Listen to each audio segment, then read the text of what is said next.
લીંબાદ વિસ્તારમાં સોમવારના રોજ એક પરિવારને ટપોરીઓએ ઘરમાંથી ખેંચી માર માર્યો હતો। 6 મહિના અગાઉ હત્યાના આરોપમાં જેલમાં ધકેલાયેલો માથાભારે ઇસમ તથા ટપોરીઓને જાહેરમાં ગાળાગાળી કરતો હોવાથી ઠપકો આપ્યો હતો, જેથી ઉશ્કેરાયેલા ટપોરીઓએ ઘરમાં તલવાર ચપ્પુ બતાવી લાકડાના ફટકા મારી બહાર ખેંચી જઈ માર માર્યો હતો। બાદમાં તમામને સારવાર અર્થે સિવિલ હોસ્પિટલ ખસેડાયા હતા।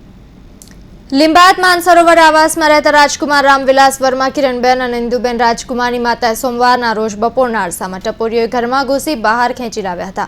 ચપ્પુ અને તલવાર સાથે આવેલા ટપોરીઓએ જાહેરમાં ત્રણેયને માર મારી ઇજાગ્રસ્ત કર્યા, જેથી તેમને સારવાર અર્થે સિવિલ હોસ્પિટલ ખસેડવામાં આવ્યા હતા। જ્યારે ઇજાગ્રસ્ત રામકુમારે જણાવ્યું હતું કે 6 મહિના પહેલા તિવારી નામના શખ્સની હત્યા થઈ હતી।